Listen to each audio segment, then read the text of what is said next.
ज्यासाठी केला होता अट्टहास शेवटचा दिस गोडवावा आता निशंतीने पावलो विसावा खुंटलिया धावा तृष्णेची या मुक्त कैवल्य तेजोनिधी भगवान श्री ज्ञानोबराय श्रीमंत श्री जगद्गुरु तुकोबराय शांती ब्रह्म एकनाथ महाराज विश्वगुरु श्रीमन निवृत्तीनाथ महाराज आदिशक्ती मुक्ताई आदी करून सर्व संत मंडळींच्या जनावर विनम्र भावाने साष्टांग प्रणिपात करून आजच्या या कीर्तनाकरता उपस्थित असणारा श्रोता सज्जन मायबाप वर्ग तुम्हा सर्वांच्या जनावर पुनश्च एकदा विनम्र भावाने अभिवादन करून ज्या निमित्तानं आज आपण या ठिकाणी एकत्रित आलेलो आहोत दादांच्या स्मृतीला अभिवादन करून सेवेकरता घेतलेला अभंग श्रीमंत श्री जगद्गुरु जगदवंदनी वारकरी संप्रदायाचे कडच असणारे वैराग्याचे मूर्तिवंत पुतळे ज्ञानाचा सागर भक्तीचा आगर आणि वैराग्याचे शिखर वारकऱ्याचं अधिष्ठान वारकऱ्याचं श्रद्धास्थान आणि वारकऱ्याचं प्रतिष्ठान म्हणजे श्रीमंत श्री जगद्गुरु तुकोबराय महाराज आणि महाराजांचा गोड असा चिंतनीय 4 चरणाचा अद्वैत प्रकरणातील अभंग सेवेकरता घेतलेला आहे विठ्ठल जावं प्रत्येकाला लागणार आहे पण तात्या जरी आज आमच्यात नसले तुका म्हणे एक मरणाची सरे आणि उत्तम जेवरे कीर्ती मागे पण ऐका ना कीर्ती कोणाची शिल्लक राहते जो उत्तम जीवन जगून जातो त्याची कीर्ती शिल्लक राहते ज्याचा शेवटचा दिस गोड होतो म्हणजे दिवस गोड होतो त्याची कीर्ती शिल्लक राहते खऱ्या परानं मी येताना बरेच अभंग डोळ्यासमोर होते पण हा अभंग घेण्याचं एकमेव कारण म्हणजे इकडे बघा तुम्ही तिकडे राहू द्या एकमेव कारण म्हणजे ते म्हणजे काय की नानांचं तात्यांचं ते कार्य बघितलं आणि ते कार्य बघितल्यानंतर लक्षात आलं की तात्यांना शोभून दिसणारा जगद्गुरु तुकोबरायांच्या माझ्या डोळ्यासमोर आलेला एवढा एकमेव अभंग तो म्हणजे आजचा यासाठी केला होता अट्टहास शेवटचा दिस गोडवावा पण ऐका ना समाज सेवा करता करता करता तात्या निघून गेले घरासाठी खूप काही केलं नाही पण खरं सांगू काही करो अगर ना करो पण तात्यानं आपल्या आयुष्यात जीवन कसं जगलं याची पोचपावती म्हणजे त्यांच्या पश्चात असणारा हा कार्यक्रम कारण ऐका मी नेहमी कीर्तनातून सांगतो आजही बोलणार सध्या लोक मुलांना शिकवतात सुशिक्षित बनवतात मात्र सुसंस्कारी बनवत नाही मुलं शिकत चालली पण सुसंस्कारी राहिली नाही माझं असं म्हणणं नाही की मुलांना तुम्ही शिकवू नाही शिकवलंच पाहिजे तर ऐका आपल्या मुलांना इतकं शिकवा इतकं मोठं करा की आपल्या मुलांनी अमेरिकेच्या गोऱ्या मातीत खेळलं पाहिजे पण अमेरिकेच्या गोऱ्या मातीत खेळत असताना माझ्या भारताच्या काळ्या मातीचा वारकरी संप्रदायाचा विसर त्याच्या आयुष्यात पडायला नको एवढे सुसंस्कार त्याच्याकडे पाहिजे तात्यांचे समाज कार्य करता करता तात्यांना आपल्या पोरांवर आपल्या परिवारावर घातलेले सुसंस्कार आणि त्याची ही पोच पावते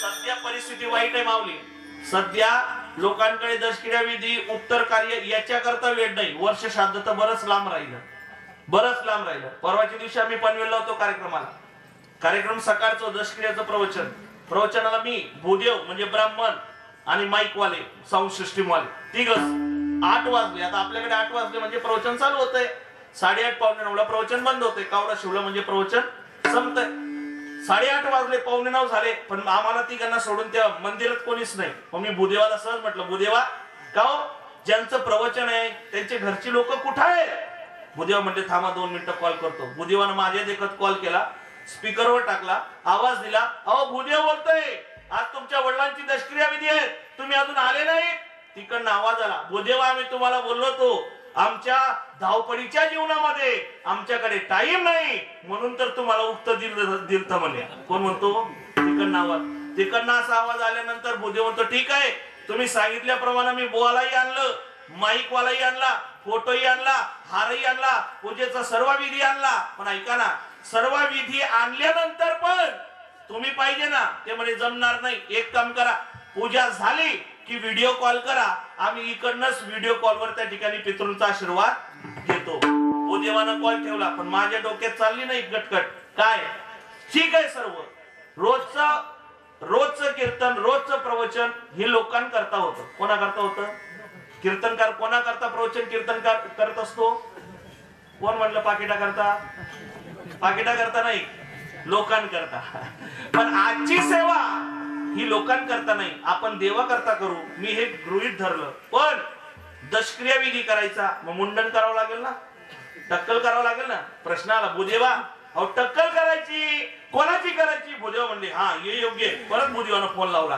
का हो ते बाकीचं सर्व ठीक आहे, पूजा मी करतो, पण टक्कल कोणाची करायची? तो म्हणे भाऊ आपल्याकडे टाइम नाही, एक काम कर, ज्याचं प्रवचन आहे त्याच करून टाक. म्हणजे सांगायचं काय, विनोदाचा भाग वजा करा. सध्या परिस्थिती ही आहे की लोक आपल्या पितरांच्या पश्चात जो विधी शास्त्रकारांना सांगितलेला आहे तो सुद्धा करत नाही. पण आज तात्यांनी आपल्या परिवारावर घातलेले सुसंस्कार म्हणून ते निघून गेल्यानंतर त्यांच्या पश्चात 1 वर्षानं सुद्धा आज तीच आठवण कायम म्हणून भगवंताचं नामस्मरण. विठ्ठल विठ्ठल.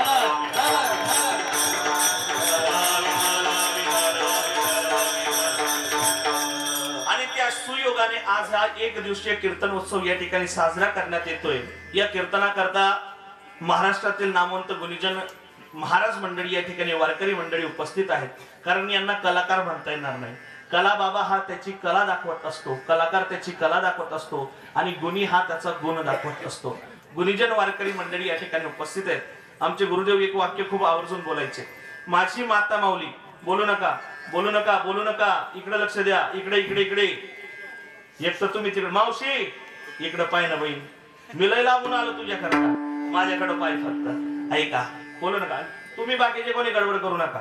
मी बरोबर सर्वांना हँडल करतो, टाईट नाही करतो. टाईट करायला मी काय तुम्हाला प्लंबर दिसलो काय? हँडल करतो, काळजी करू नका. मी सांगत होतो तुम्हाला की माझी माता माऊली कितीही नटून थटून पैठणी घालून उभी राहिली, पण जोपर्यंत तिच्या कपाळाला कुंकू लागत नाही तोपर्यंत तिला शोभा येत नाही. तसं कीर्तन उत्सव 1 दिवसाचा असो, 3 दिवसाचा असो, 7 दिवसाचा असो की 1 महिन्याचा असो, पण जोपर्यंत अशी टाळकरी गुणीजन वारकरी लाभत नाही तोपर्यंत त्या उत्सवाला शोभा नाही. म्हणून गोड असे टाळकरी या ठिकाणी गुणीजन या ठिकाणी उपस्थित आहेत, ज्यांची प्रार्थना उपस्थिती या ठिकाणी आहे. आपल्या गावाची आन बान शान असे वारकरी संप्रदायाची उपासना करणारे थोर थोर साधक टाळकरी वृंद या ठिकाणी उपस्थित आहेत. त्याच पद्धतीने गायनाला ज्यांची गोड असे साठ आहे, श्री हरिभक्त पारायण परमपूज्य गुरु आदरणीय ज्येष्ठ गुरुबंधू भजन सम्राट संगीत अलंकार आळंदी निवासी ज्ञानोबरायांचं एक लेकरू जे आज आमच्या पदरात येऊन पडलेलं आहे, श्री हरिभक्त पारायण परमपूज्य गुरु आदरणीय बळीराम महाराज या ठिकाणी उपस्थित आहेत. महाराजांना कोटी कोटी धन्यवाद. त्यांना ताकदीची साथ आणि आपल्या भागाचं वैभव असणारे, कारण माणसं आल्या आल्या एखाद्या व्यक्तीची एंट्री झाली ना तर बाकीच्यांचे चेहरे लगेच सांगतात की याची किती आहे किती नाही म्हणून, बरं का. तर आज आपल्या भागाचं वैभव असणारे श्री हरिभक्त पारायण परमपूज्य गुरु आदरणीय माऊली ना मुरलीधर महाराज माऊली या ठिकाणी माऊली उपस्थित, त्यांना कोटी कोटी धन्यवाद. आपल्या गावाचे भूमिपुत्र आणि आपल्या गावाचे चालक मालक संचालक सेवक असणारे, वारकरी संप्रदायाचे उपासक असणारे, ज्येष्ठ आणि श्रेष्ठ परमार्थ प्रेमी आणि त्यांच्याकडनं आम्ही खूप काही शिकावं असं वारकरी संप्रदायाचे उपासक श्री हरिभक्त पारायण शिंदे माऊली या ठिकाणी उपस्थित आहेत. माऊलींना कोटी कोटी साधुवाद. त्याचप्रमाणे गावातील टाळकरी पखवाजवर ज्यांची गोड असे साथ आहे, श्री हरिभक्त पारायण परमपूज्य गुरु आदरणीय ज्येष्ठ गुरुबंधू आमचे प्राणसखा जीवलग मित्र असणारे अंबादास महाराज पवार या ठिकाणी उपस्थित आहेत. एकदा या सर्वांकरता जोरदार टाळ्या वाजवा. जोरदार टाळ्या समजतं का तुम्हाला? समजता? सांगतो तुम्हाला टाळी का बरं वाजवायला पाहिजे. मागचा 2 वर्षाचा कालावधी गेला माऊली. या 2 वर्षाच्या कालावधीमध्ये कोरोना आला. आता परत त्यांनी वाटतं बाउन्स बॅक केला. तुम्ही न्यूज मध्ये बघत असणार. ऐका, ह्या 2 वर्षामध्ये आपल्या जवळचे चांगले चांगले जात राहिले ना. बाजूचा गेला, आजूचा गेला, पुढचा गेला, मागचा गेला, वारकरी गेला, धारकरी गेला, मारकरी गेला, चांगले चांगले जात राहिले. पण एवढे जाऊन सुद्धा स्त्रीलिंग गेले, पुरुषलिंगी गेले, म्हणजे मेल गेले, फिमेल गेले, पण तृतीयपंथी एकही व्यक्ती मेला नाही, बरं का. या अनालिसिस रिसर्च मध्ये तृतीयपंथी समजतं तुम्हाला. आता टाळी वाजून दाखवतो तुम्हाला. तृतीयपंथी एकही गेला नाही. आणि ज्यावेळेस याचं कारण शोधण्यात आलं तर लक्षात आलं की एकालाही कोरोनाची लागण झाली नाही. कारण काय? कारण एकच दिवसभर टाळी वाजवल्यामुळे तो रोग त्यांच्यापर्यंत पोहोचलाच नाही. आणि म्हणून माणसानं टाळी वाजवली पाहिजे. आणि नाही पुढे वाजवली तर कमीत कमी कीर्तनात टाळी होय पातकांची होळी. विठ्ठला विठ्ठला.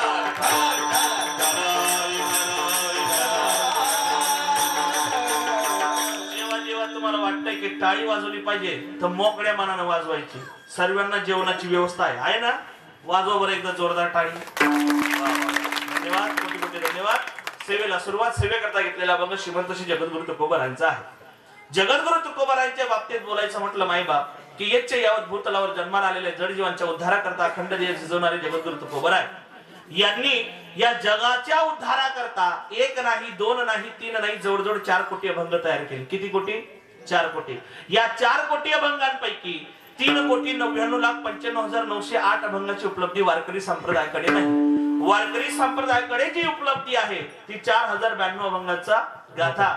आणि त्या गाथ्यामध्ये स्वानंद सुख निवासी गुरुनाम गुरु सद्गुरु जोग महाराजांचे आमच्यावर उपकार की त्यांनी खरं तर कीर्तनकारावर सर्वात जास्त उपकार केले की त्या गाथ्यामध्ये प्रकरण तयार करून दिली. आणि त्यातील आजचा जो अभंग आहे तो अद्वैत प्रकरणातील अभंग सेवेकरता घेतलेला आहे. विठ्ठल विठ्ठल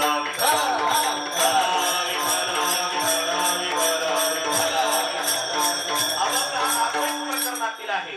आणि या अभंगातून जगद्गुरु तुकोबाराय स्वतःला आलेला अनुभव आणि त्या सोबत सोबत या जगाला केलेला यथार्थ जीवनाचा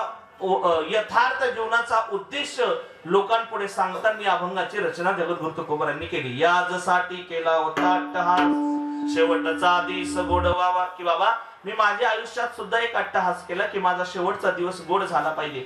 पण शेवटचा दिवस म्हणजे काय हे आपल्याला या चिंतनातून आज कळून घ्यायचं आहे. आणि शेवटचा दिवस गोड झाल्यामुळे माझी परिस्थिती झाली काय? आता निशंतीने पावलो विसावा खुंटली आवा तृष्णेची या. त्याच्यामुळे काय झालं? मी निश्चिंत जावलो.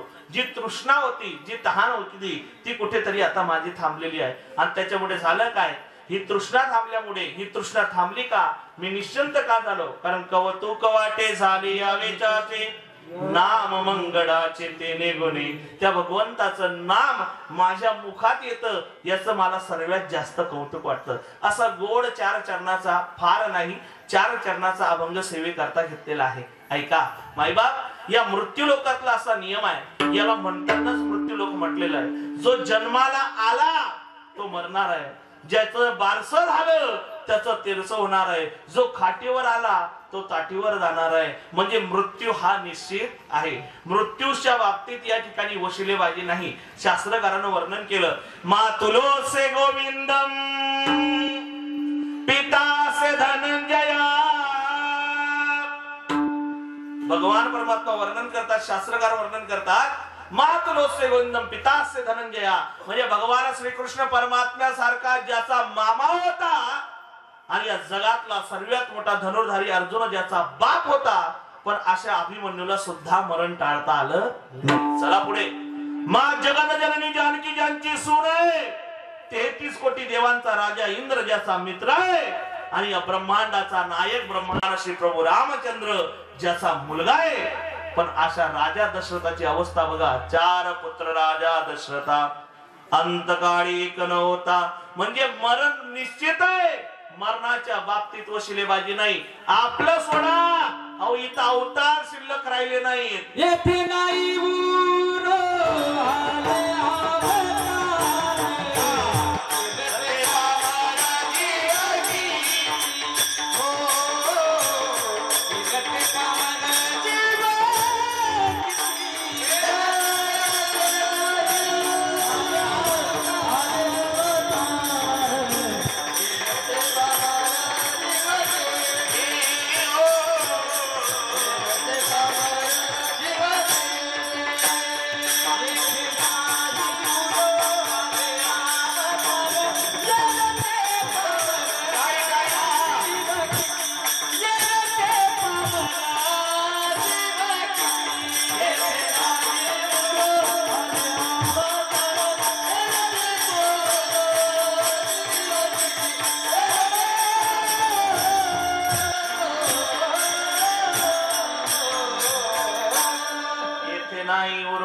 आले आले अवतार. अहो इथे अवतार शिल्लक राहिले. येरते पामर. आपलं कुठं लावता, आपली उत्पत्ती कुठं लावता? जावं प्रत्येकाला लागणार आहे. 9 बी मर गए, 10 बी मर गए, मर गए सहस्त्र 88, 33 कोटी देवता मर गए, पड़े काल के पास यम का जब तड़ाखा रे. बाबा हा यमाचा अजब तडाखा आहे. आणि जावं मात्र प्रत्येकाला लागणार आहे. एका वक्त्यानं तर गोड वर्णन केलं की आपण सर्व कोण आहोत, तर आपण सर्व प्रवासी आहोत. कोण आहोत?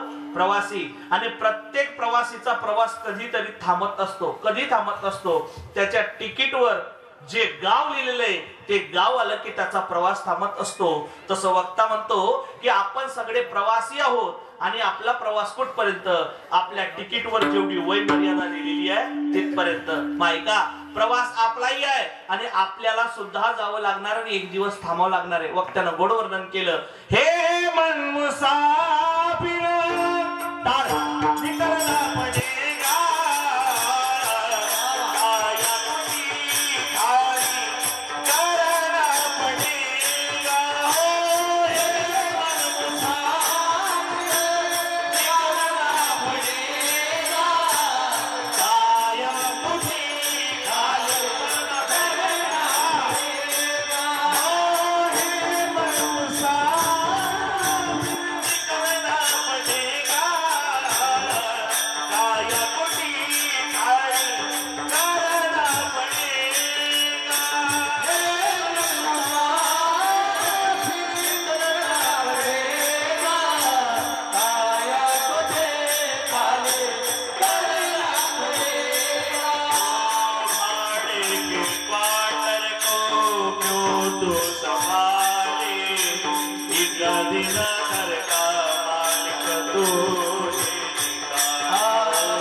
मुसाफिर निकलना पडेगा, काया कुटी खाली करना पडेगा. पुढे गोड वर्णन केलेले.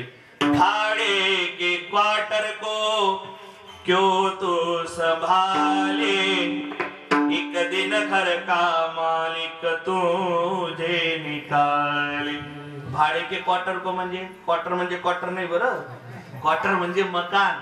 की भाडे तत्वावर भेटलेलं घर तुम्ही किती त्याला नटवा सजवा रंग रांगोटी करा, पण ज्या दिवशी घर मालकाच्या मनात आलं तो त्या दिवशी घर खाली केल्याशिवाय राहणार.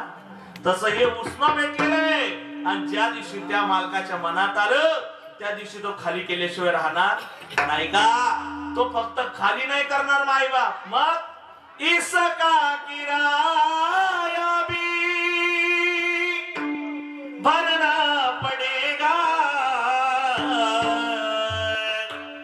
काया कुटी खाली करना पडेगा. की फक्त खाली नाही करायचे, मग याचं भाडं सुद्धा भरायचंय. भाडं म्हणजे काय? पाप आणि पुण्य म्हणजे आपलं कर्म.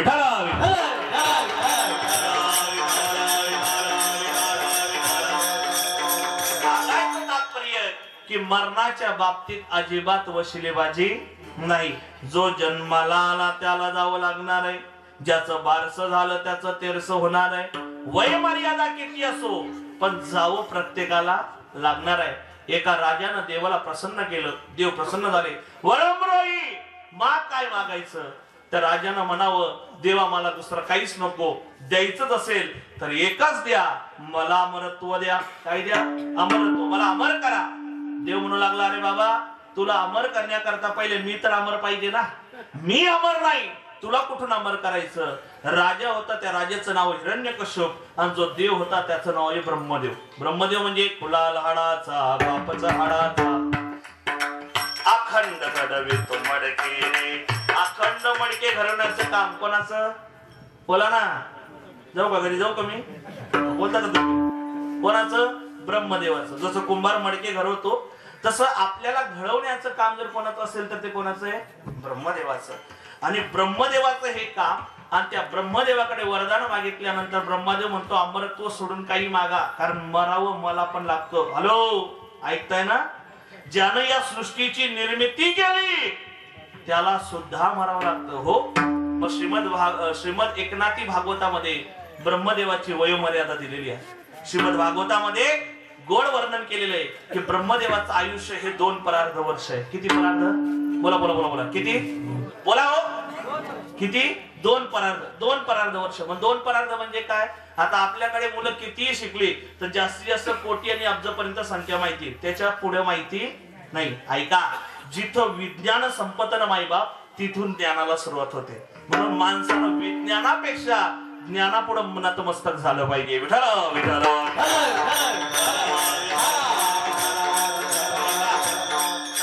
आपल्याकडे मी सांगतो, तुम्ही फक्त ऐकत चला. एकावर 1 शून्य ठेवला की 10 होतो, अजून 1 शून्य ठेवला की 100, अजून 1 शून्य ठेवला 1000, अजून 1 शून्य ठेवला 10,000, अजून 1 शून्य ठेवला 1,00,000, अजून 1 शून्य ठेवला 10,00,000, अजून 1 शून्य ठेवला 1 कोटी, अजून 1 शून्य ठेवला 10 कोटी, अजून 1 शून्य ठेवला 1 अब्ज, अजून 1 शून्य ठेवला 10 अब्ज, अजून 1 शून्य ठेवला खरव, अजून 1 शून्य ठेवला निखरव, अजून 1 शून्य ठेवला जल्दी, अजून 1 शून्य ठेवला मध्य, अजून 1 शून्य ठेवला शंख, अजून 1 शून्य ठेवला खरव, अजून 1 शून्य ठेवला पद्म, अजून 1 शून्य ठेवला महापद्म, अजून 1 शून्य ठेवला, थोडीस मागं पुढे झालं पण अजून 1 शून्य ठेवला. एकावर 17 शून्य म्हणजे 1 परार्ध होतं. असं 2 परार्ध वर्षाचं आयुष्य होतं. कोणाचं? बोला बोला बोला. कोणाचं? ब्रह्मदेवाचं. तरी ब्रह्मदेवाला जावं लागलं. मग आपल्याला जावं लागणार नाही का? मग राजा हुशार होता, कारण त्यावेळेचा राजा अन्न सुद्धा सात्विक खात होता. राजा हुशार होता. राजा म्हणू लागला, देवा अमरत्व नाही देऊ शकत ना, मग एक काम करा. काय करा? दिवसा नको, रात्री नको, घरात नको, बाहेर नको, खालती नको, वरती नको, स्त्रीने नको, पुरुषाने नको, शस्त्राने नको, अस्त्राने नको, असा मृत्यू येऊ दे. राजा हुशार होता, राजा चतुर होता. देवाला, राजाला माहिती याच्या पैकीच कुठून तरी मृत्यू आपल्याला येणार आहे. ब्रह्मदेवानं वरदान देऊन टाकलं. ब्रह्मदेव म्हणे आपलं डोकं लावायचं काम नाही, जो मारेल तो डोकं लावेल. बरं का? आपलं ते काम नाही. ब्रह्मदेव निघून गेले. पण ब्रह्मदेव निघून गेल्यानंतर राजाचं बघा, दिवसा नको, रात्री नको, खालती नको, वरती नको, घरात नको, बाहेर नको, स्त्रीने नको, पुरुषाने नको, अस्त्राने नको, शस्त्राने नको, असा मृत्यू वरदान देऊन टाकलं. राजाला असं वाटलं मी चतुर आहे, पण राजा हे विसरला की या जगाचा मालक चतुर आहे.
सांभाळून घे म्हणजे बरं होईल, बाकी काही नाही.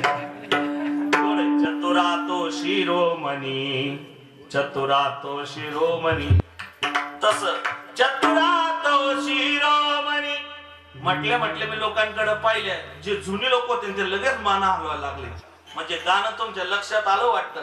एकटीला पाहून भाई करतो हा भलतीच घाई, घरामध्ये घुसतो खुशाल, यशोदे तुझा हा नंदलाल. चतुरातो शिरोमणी, गुणलावण्यासी खाली. मायका, तो चतुरातला चतुर आहे आणि चतुरांचा शिरोमणी आहे. वरदान जरी मागितलं, दिवसा नको, रात्री नको, गुरजमर्तावर घेतलं, घरात नको, बाहेर नको, उंबरट्यावर घेतलं, वरती नको, खालती नको, मांडीवर घेतलं, स्त्रीने नको, पुरुषाने नको, नृसिंह अवतार धारण केला, अस्त्राने नको, शस्त्राने नको, नखाने त्या ठिकाणी कोथळा बाहेर काढला, पण मरावं हिरण्यकश्यपाला पण लागलं. विठाला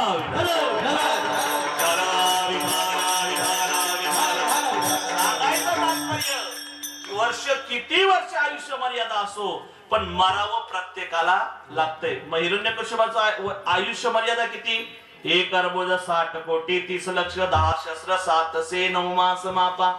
तया हिरण्यकश्यपा काय झाले? 14 चौकड्या लंकानाथा, 99 शस्त्र राजा दशरथा, तेही गेले स्वर्गपंथा, एवढे करसी अरे मना. जावं प्रत्येकाला लागतं. भली मोठी यादीच दिली संतांनी. तर संत म्हणतात 14 कल्प मार्तंड पडे, तेवालो मार्शनाचा एक रोम धडे, भगदालयाचे निमिष पडे, काक भुषंडीचा एक श्वास चढे. 14 कल्प मार्तंड पडे म्हणजे मार्तंड नावाचे ऋषी यांचं आयुष्य 14 कल्पांचं होतं. किती? आता 14 कल्प म्हणजे सोपं सांगतो, 4 युगांची एक चौकडी, अशा 1000 चौकड्या झाल्या की एक कल्प होतो. आणि 14 कल्पांचं आयुष्य कोणाचं होतं? मार्तंड ऋषी. ऐकताय ना? ऐकताय ना? मार्तंड नावाचे ऋषी. आणि त्या 14 कल्पामध्ये लोमहर्षण नावाचे ऋषी यांचा अंगावरचा एक केस गळून जमिनीवर पडत होता. किती कल्पामध्ये? हॅलो, झोपले का? किती? 14 कल्पामध्ये. आपली त्यांची बरोबरी नाही. आपलं 50 होत नाही तेवढं टक्कल पडतंय मायबाप. आज आपल्या कंगव्याला दात कमी आणि केसच जास्त आहे. एकाला विचारलं टोपी का बरं घालतो वारकऱ्याची? वारकरी म्हणून नाही, टक्कल दिसू नये म्हणून. विठाला विठाला. आयुष्य मर्यादा किती मोठी आहे. लोमहर्षण नावाचे ऋषी 14 कल्पामध्ये एक अंगावरचा केस गळून जमिनीवर पडत होता. भगदालयाचे निमिष पडे. भगदालय नावाचे ऋषी, निमिष म्हणजे पापणी, एकदा उघड जापत होते. किती कल्पामध्ये? 14 कल्पामध्ये.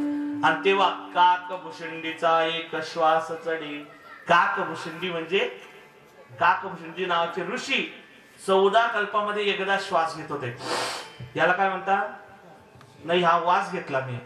श्वास आणि वास कळायला पाहिजे आपल्याला. श्वास, मनुष्य म्हणजे सायंटिफिकली हे प्रूफ झालेलं आहे की मनुष्य पूर्ण दिवसातून 21,000 वेळा श्वास घेतो. किती? तुम्हाला माझ्या विश्वास बसत नसेल तर मोजून बघा. जास्त भरले तर चांगले, कमी भरले तर लगेच क्वारंटाईन व्हा. भरोसा नाही. पण सांगायचं तात्पर्य, एवढी मोठी वय मर्यादा यांची होती. अहो, 14 कल्पामध्ये असा एक महात्मा होऊन गेला की जो एकदा श्वास घेत होता.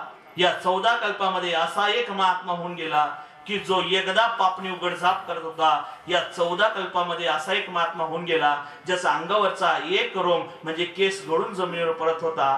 पण एवढं आयुष्य असल्यानंतर सुद्धा यांनाही मरावं लागलं. म्हणजे मरण लांबवता येतं पण मरण टाळता येत नाही. विठाला विठाला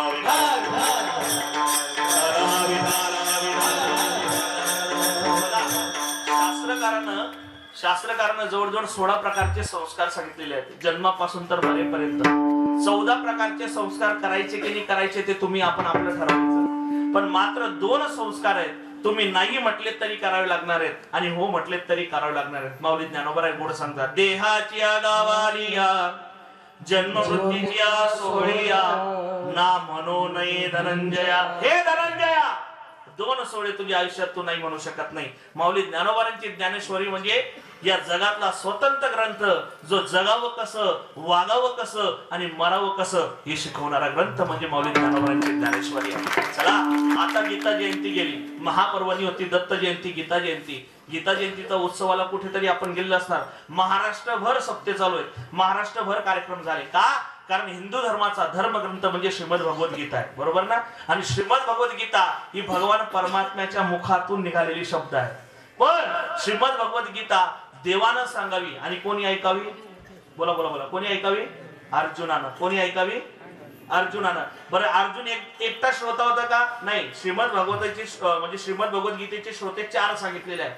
पहिला अर्जुन, दुसरं ध्वजास्तंभावरी वानरो म्हणजे भगवान हनुमंत राय, त्याच्यानंतर तिसरं संजय आणि चौथा धृतराष्ट्र. पण ऐका ना माऊली, शिंदे माऊली, 4 लोकांनी श्रीमद भगवद्गीता ऐकली, पण 4 पैकी फक्त एकालाच कळाली, बाकी 3 कळाली नाही. कारण श्रीमद भगवद्गीता म्हणजे एवढी सोपी नाहीये. लोक आम्हाला सांगतात पूर्ण गीता पाठ आहे, कळाली मला, कळाली.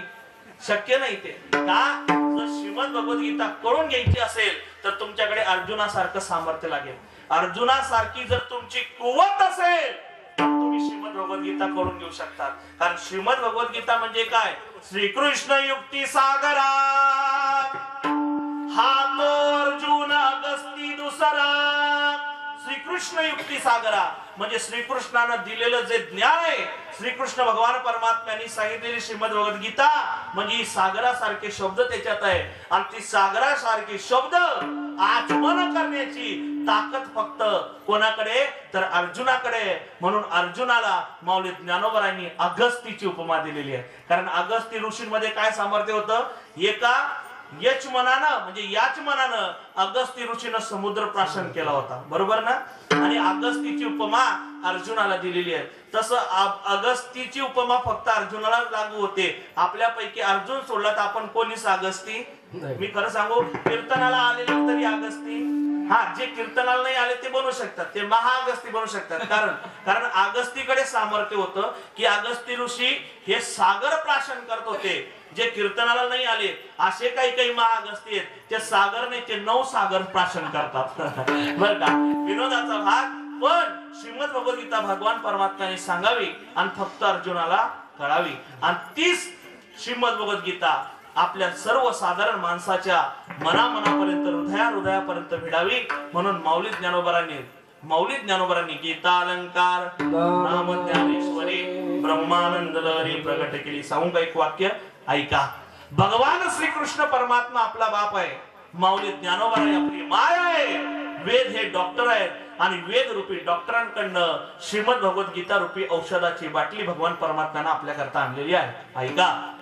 प्रपंचामध्ये मुलगा जर आजारी पडला तर बाप पटकन त्याला उचलतो, डॉक्टरकडे नेतो, डॉक्टर चेक करतो, औषधाची बाटली सोबत देतो. बाप ती औषधाची बाटली घेऊन लेकराला घेऊन घरी येतो, लेकराला आईच्या मांडीवर ठेवतो, औषधाची बाटली आईकडे देतो. बाप जॉबवर निघून जातो कारण बापाकडे तेवढा टाइम नाही. आता आई काय करते? आई ती बाटली घेते, ते सील तोडते, त्या औषधाच्या बाटलीचं सील तोडल्यानंतर चम्मचने ते औषध बाळाला देते. कशा करता?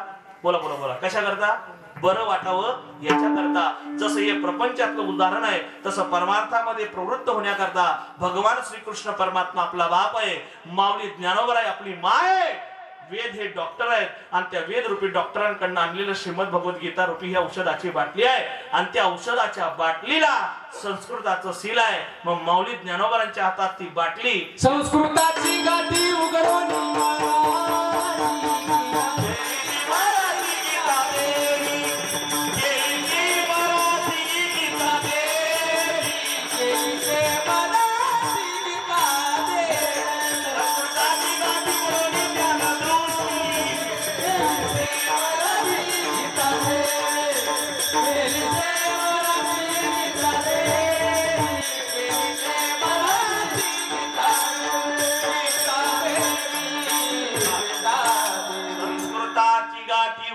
ज्ञान दृष्टी केली ती मराठी गीता देवी. माऊली ज्ञानोबरांनी त्या बाटलीचं संस्कृत नावाचं सील तोडावं आणि सील तोडून त्या बाटलीतून जे औषध आपल्याकरता निर्माण केलं ते म्हणजे भावार्थ दीपिका म्हणजे ज्ञानेश्वरी. आज ज्ञानेश्वरीतली एक शब्द आणि एक ओवी माऊली ज्ञानोबरांनी जसं आई चम्मच मध्ये औषध बाळाला देते त्याप्रमाणे आपल्याला ते औषध देण्याचं काम केलेलं आहे. आणि त्या ज्ञानेश्वरीतून बोलताना माऊली ज्ञानोबराय म्हणतात की बाबा सर्व करू शकतो पण या देहाच्या गावाला आल्यानंतर 2 गोष्टी टाळू शकत नाही. कुठल्या? जन्म मृत्यूची सोडिया. कारण शरीर जाता घवे नाशिवंत स्वभावे मनोनी तू वाचून जावे पंडकुमरा. कारण या शरीराचा स्वभाव आहे नाश पावणं. आंबे भेटतात का तुमच्याकडे? आंबे आता सातारा जिल्हा म्हणल्यावर आंबे येणारच नाही का? आंबे येतात ना. आंब्याच्या दिवसात आंबे आणले की 1 किलो हापूस आंबे घरी आणायचे. हापूसच म्हणतात त्याला. हापूस आंबे घरी आणायचे 1 किलो आणि खायचे नाही, फ्रीज मध्ये ठेवायचे. कुठे ठेवायचे? 1 दिवस ठेवा, 2 दिवस ठेवा, 3 दिवस ठेवा. खायचे, फ्रीज मध्ये ठेवायचे. किती दिवस फ्रीज मध्ये ठेवल्यानंतर आंबे चांगले राहतील हो?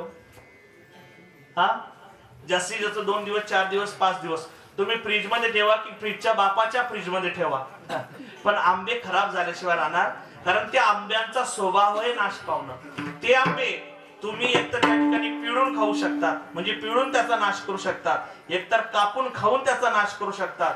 आणि तुम्ही पिळून नाही खाल्ले, कापून नाही खाल्ले तरी ते नाश पावणार आहेत, म्हणजे ते सोडून खराब होणार आहेत, म्हणजे त्याचा स्वभाव आहे नाश पावणं. तसा मनुष्य हा तर एकतर अपघातानं मरल, नाही अपघातानं मरला मेला तर त्या ठिकाणी कोणाच्या आश्रयानं मरल, नाही कोणाच्या आश्रयानं मेला तर कमीत कमी अपघातानं नाही गेला, आश्रयानं नाही गेला तर कमीत कमी त्याचा स्वभाव नाश त्याला म्हणतात. नाशिवंत देहा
एक नंबर.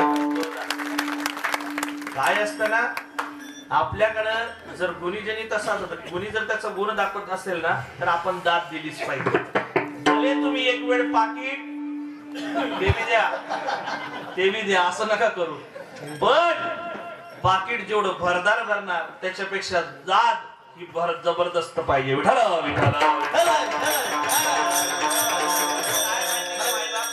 आपल्या जवळ असणाऱ्या प्रत्येक गोष्टीचा उपभोग आपल्याला घेता आला पाहिजे. गुणीजन गायक मंडळीचं गोड म्हणत असतील आणि जर ते तुमच्या हृदय पटलापर्यंत जात असेल ना तर नक्कीच तुम्ही त्यांना दाद द्या.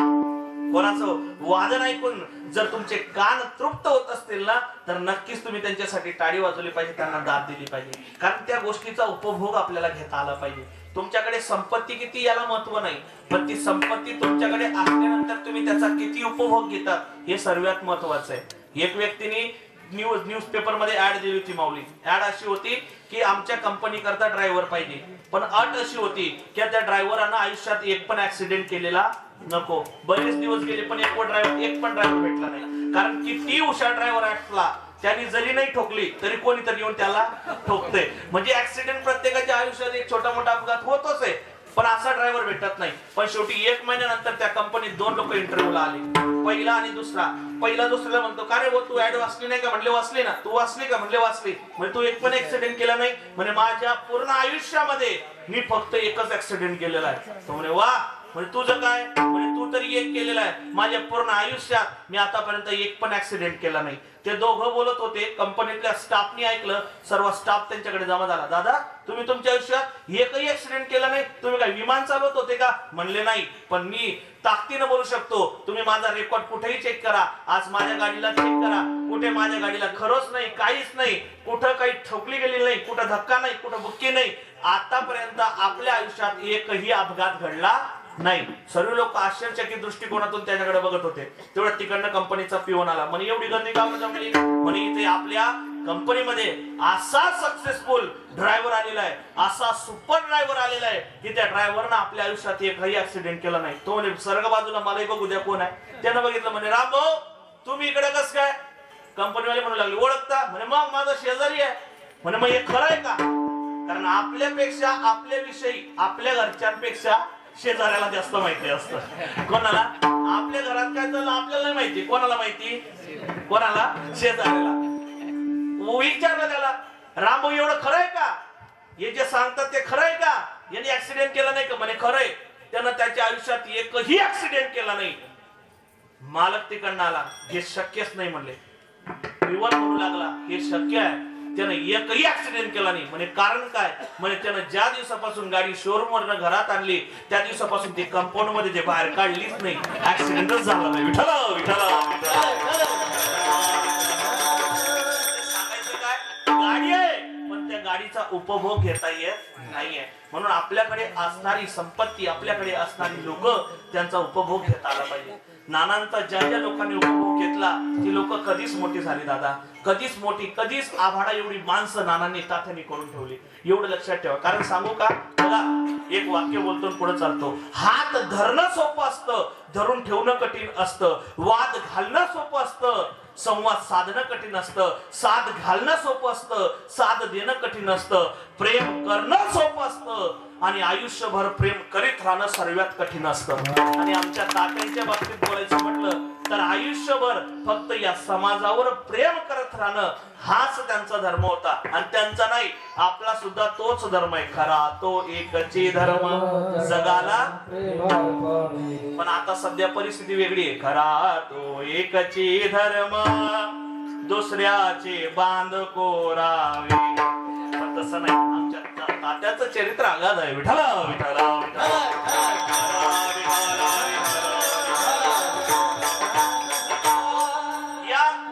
नश्वर शरीराचा स्वभाव आहे की ते नाश पावणार. नाशिवंत देह जाणार सकळ, आयुष्य खातो काळ सावधान. म्हणजे जावं प्रत्येकाला लागणार आहे. म्हणून संत इथं आपल्याला काय करतात? सावधान करतात की बाबा तू सावधान हो, कारण हे आयुष्य काळाचं खाद्य आहे. सोपं करून सांगू का आताच्या भाषेत? बघा, आतापर्यंत जो आपलं आयुष्य खात आला तो होता भूतकाळ. आता आयुष्य खातोय तो आहे वर्तमान काळ. आणि इथून पुढेही नक्कीच आयुष्य खाणार तो आहे भविष्य काळ. म्हणून आयुष्य खातो काळ सावधान. मग बाबा या गोष्टी करू नको. जगद्गुरु तुकोबाराय म्हणतात, माझ्या आयुष्यात मी एक असा अट्टहास केला जो तुमच्या पुढे मी माझा अनुभव ठेवतो की असा अट्टहास करा की तुमचा शेवटचा दिवस गोड झाला पाहिजे.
जन्माला यावं बा.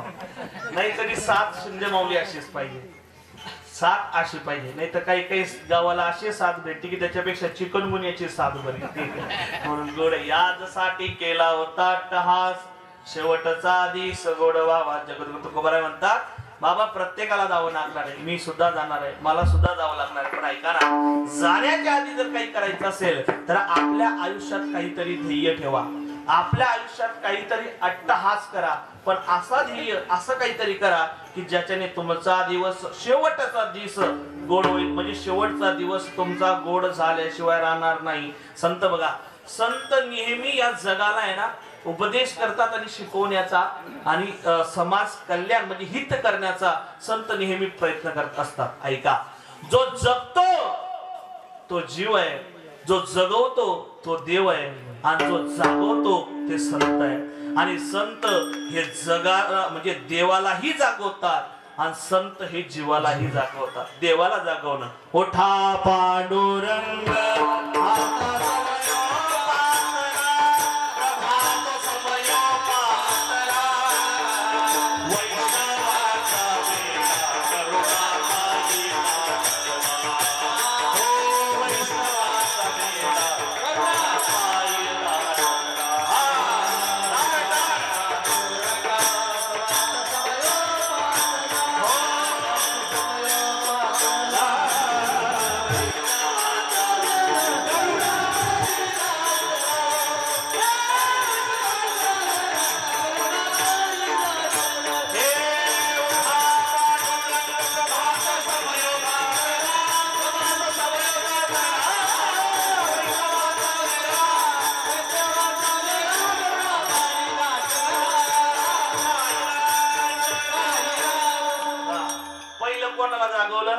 देवाला. उठा पांडुरंग प्रभात समयोपातला, वैष्णवांचा मेळा गरुडा पायी दाटला.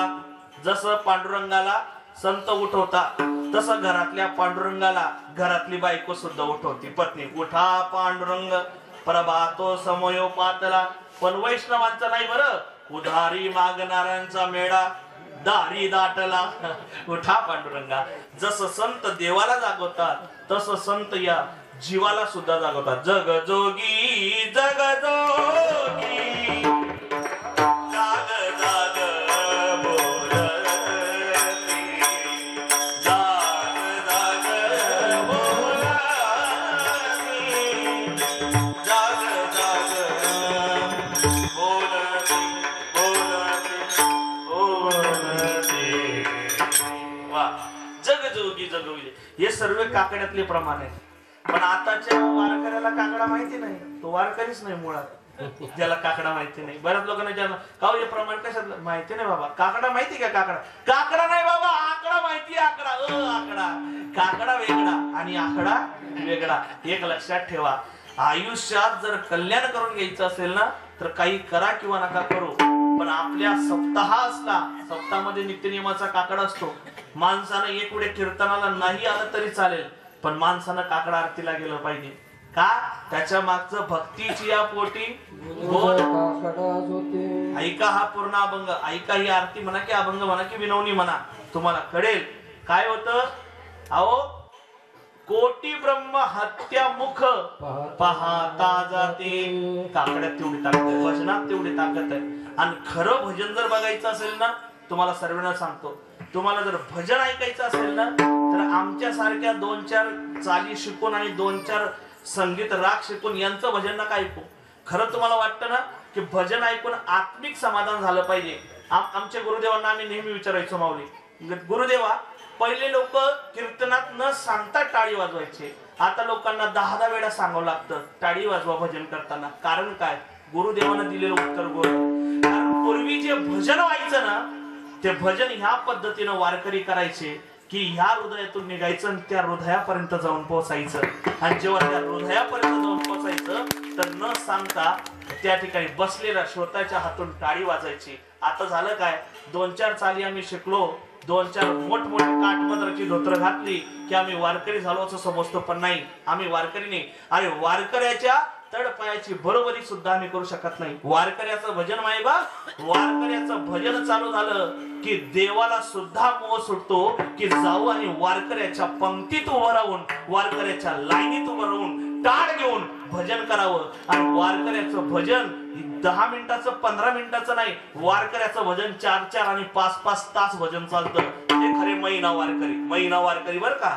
त्यांना वारकरी म्हणतात जी देवाची निष्ठा, देवाची सेवा ही निस्सीम भावनेने करत असतात. आम्ही कीर्तनाला उभं राहिलो की कमीत कमी 100 वेळा घड्याळ बघतो. कधीतरी तुम्ही जाऊन बघा, आपल्या जवळ म्हणजे मोठमोठी फड परंपरा आपल्या या जिल्ह्याला लाभलेली आहे. शिरवडकरांचा फड असेल, अजरेकरांचा फड असेल, आदरणीय सर्व फड असतील, जेवढी माहिती तुम्हाला बघा, या सर्व फडांची परंपरा आहे. अंबादास महाराज आम्ही होतो वारकरी. फड परंपरेतली कीर्तन चालू झाली दुपारी 11 वाजता कालीचं कीर्तन चालू झालं. बरोबर कोणाचं?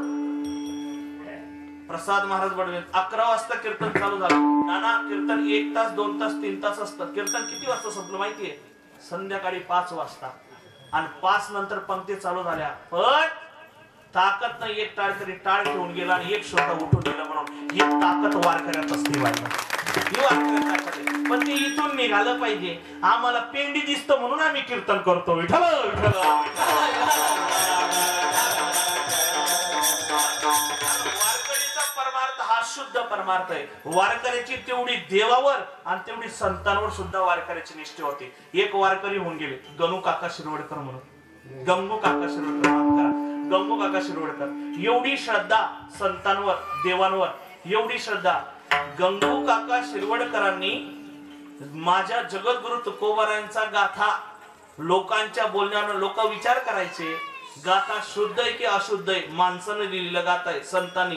कारण संत हे माणसं सारखीच दिसतात, ऐका बर का. पण संत न होती जगा माणसाच्या सारखी. पण काही लोकांना संभ्रम होता, गाथा जगद्गुरु तुकोबारायांनी निर्माण केला, पण तो खरंच शुद्ध असतील का? आमच्या गंगू काकांनी त्याचं उत्तर दिलं. गंगू काकानं जगद्गुरु तुकोबारायांचा गाथा जवळ घ्यावा, एक अभंग वाचावा आणि एक अभंग वाचला की जवळ असणारा लाळ बुंद झालेला कोळसा आपल्या जिभेवर ठेवावा. ना माऊली, अभंग म्हटल्यानंतर कोळसा जिभेवर ठेवल्यानंतर जर चटका लागला तर अभंग अशुद्ध आहे, आणि चटका जर नाही लागला तर अभंग शुद्ध आहे. ताकद माझ्या जगद्गुरु तुकोबारायांची बघा. अहो सर्व अभंग संपली पण गंगू काकांच्या जिभेला एक फोड आलं नाही. एवढे शुद्ध आणि पवित्र अभंग माझ्या संतांचे. विठ्ठल विठ्ठल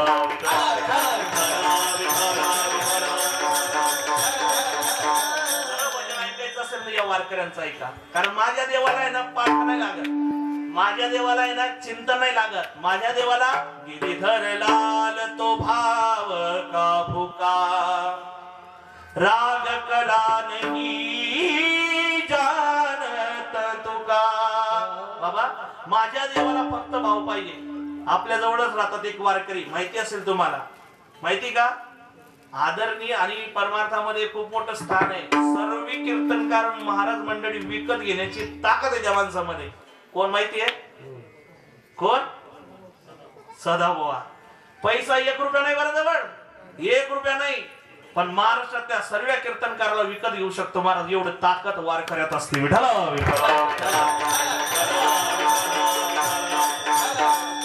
माझ्या सदाभाऊचे फक्त 2 अभंग पाठ आहे मी ऐकण्यावरनं. कुठला कुठला? एक तुकाराम तुकाराम नाव घेता का पेगम, आणि दुसरा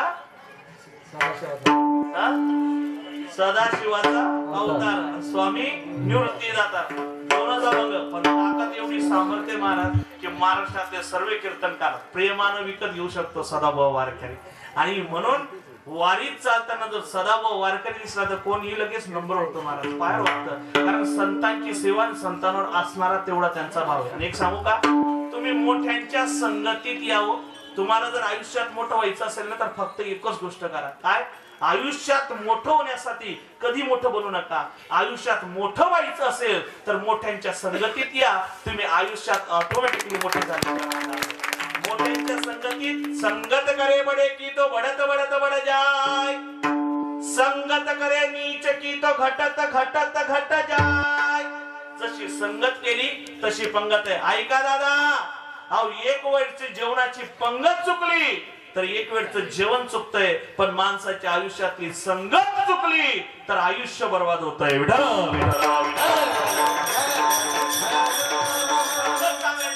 संगत देवाची करा, संगत संतांची करा.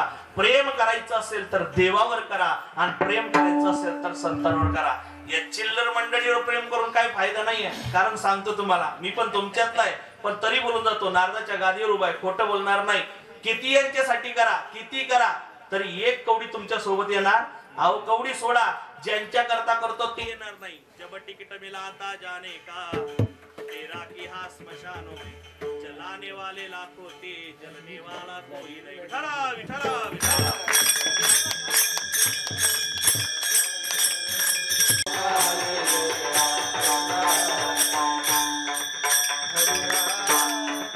माझ्या देवाच्या नामस्मरणात ताकद. एकदाच रामकृष्ण हरी म्हटलं, तेवढ्यात लाईट पण आली.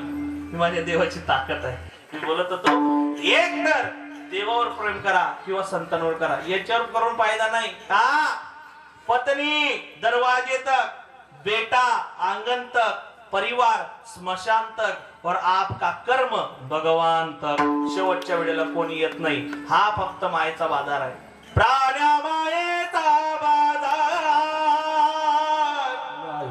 प्राण्या मायेचा बाजार. बाबा हा फक्त मायेचा बाजार आहे. इथे कोणी कोणाचं नाही, नाही कुणाची कुणी, तुझे नव्हे रे कोणी. अंती जाशील एकल्या प्राण्या, माझे माझे म्हणूनी. बहीण कुणाची, भाऊ कुणाचे, कोण कुणाचे, सगळे तोय रे. मेल्या मागे सर्व राहतील, तुटतील धागे दोरे. प्राण्या मायेचा बाजार, प्राण्या मायेचा बाजार. बाबा हा मायेचा बाजार आहे. यांच्यावर किती प्रेम करा, तुम्ही आयुष्यात कधी मोठे होऊ शकत नाही. प्रेम करायचं असेल माझ्या संतांवर करा, तुम्ही मोठे झाल्याशिवाय राहणार नाही. सांगू का, ऐका. प्रेम केलं भिंतीनं माझ्या माऊली ज्ञानोबरायांवर, त्या दगडाच्या भिंतीचं मंदिर झालं.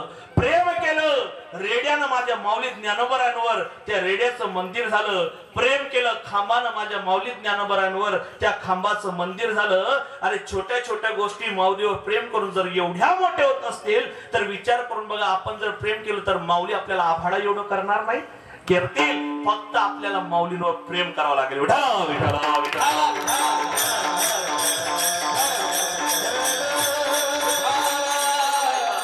संत आणि भगवंत हेच आपल्या आयुष्यात महत्वाचे आहे. भगवंत पाहिजे तर संत. आमच्याकडे एक आदरणीय कीर्तनकार, ज्येष्ठ श्रेष्ठ कीर्तनकार होऊन गेले, ते वाक्य कीर्तनातून सांगतात, तुम्हाला सर्वात पहिले मिळवावे लागतील संत. काय करतात संत? संत लिहितात ग्रंथ. काय करतो ग्रंथ? ग्रंथ दाखवतो पंथ. काय करतो पंथ? पंत भेटवतो भगवंत. आणि काय करतो भगवंत? भगवंत करतो दुःखाचा अंत, पण सुरुवात संत. विठ्ठल विठ्ठल. जगद्गुरु तुकोबरायांना या जगाची कल्पना होती. या जगातल्या लोकांची इच्छा, या जगातल्या लोकांची महत्वाकांक्षा जगद्गुरु तुकोबरायांना माहिती होती. जगद्गुरु तुकोबराय म्हणतात, जर जन्माला आलेत ना तर हे ते करण्यापेक्षा एक काम कर, असं जीवन जगून जा की तुमचा दिवस, शेवटचा दिवस गोड व्हावा. शेवटचा दिवस म्हणजे मरणाचा दिवस नाही, एवढं लक्षात ठेवा. पहिले मरणाचा दिवस म्हणजे शेवटचा दिवस नाही. शास्त्रकाराचं असं म्हणणं आहे, तुमच्या आयुष्यातला शेवटचा दिवस तो असेल ज्या दिवशी तुम्हाला भगवंताची प्राप्ती होईल, तो तुमच्या आयुष्यातला शेवटचा दिवस आहे. भगवंताची प्राप्ती होण्याकरता किंवा भगवंत कृपादृष्टी होण्याकरता किंवा भगवंत भेटण्याकरता तेवढं सुकृताचं पुण्य आपल्या पदरात पाहिजे. का भगवंत भेट सोडा दादा, सांगू का तुम्हाला, भगवंताचं नाम मुखात येण्याकरता सुद्धा अनेक प्रमाणात जन्मजन्मी आम्ही बहु पुण्य सुकृताची जोडी म्हणून